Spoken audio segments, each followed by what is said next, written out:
বিষয়টোক বিপথে পৰিচালিত কৰিবৰ কাৰণে বিষয়টোক ঠাণ্ডা কৰিবৰ কাৰণে চেষ্টা কৰিছে যিকোনো প্ৰকাৰে বিষয়টো নাইকিয়া কৰিবৰ কাৰণে চেষ্টা কৰিছে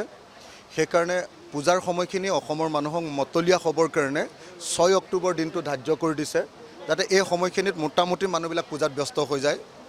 তাৰপিছত দীঘলীয়া তেওঁ চৰকাৰী চাকৰিৰ কিছুমান হেৰি কৰি উলিয়াই দিছে যাতে কোনো পধ্যে নতুন প্ৰজন্মটোৱে যাতে এই কথাটো আৰু ধৰি নাথাকে বেলেগ ফালে গুচি যায়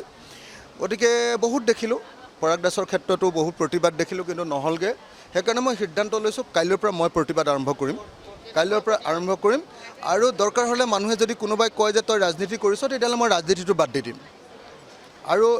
যদি কোনোবাই কয় যে নহয় তই বেছি ৰাজনীতি কৰিছ মই MLA টো এৰি দিম কিন্তু প্ৰতিবাদ হ'ব আৰু সোনকালে অপৰাধীবিলাকক অভিযুক্তবিলাকক গ্ৰেপ্তাৰ নকৰা পৰ্যন্ত এবাৰ প্ৰতিবাদ হ'ব আৰু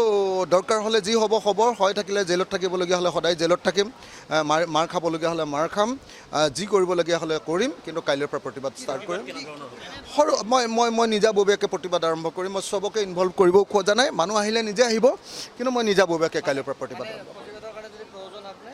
আজি মিটিং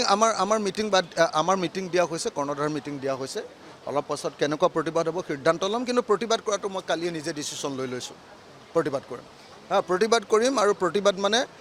যেতিয়ালৈকে জুবিন দাই ন্যায় নাপাব তেতিয়ালৈকে প্ৰতিবাদ কৰিম নহ'লে মানুহ পাহৰি যাবলৈ আৰম্ভ কৰিছে লাহে লাহে দেখি আছোঁ দেখা যাওক চৰকাৰৰ কথাই শেষ কথা নহয় আমিও মানুহ জীয়াই আছোঁ হিমন্ত বিশ্বই শেষ মানুহ নহয় অসমৰ নিশ্চিতভাৱে এয়া বিধায়ক অখিল গগৈৰ মন্তব্য পুনৰবাৰ কৈছোঁ প্ৰতিবাদ কৰিব জুবিন গাৰ্গৰ ন্যায়ৰ দাবীত প্ৰতিবাদ কৰিবৰ প্ৰয়োজনত ৰাজনীতিৰ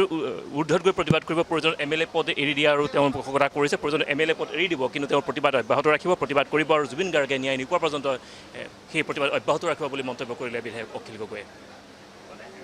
যিকোনো খবৰৰ বাবে যোগাযোগ কৰক 7099017330 লগতে 7099017110 নম্বৰত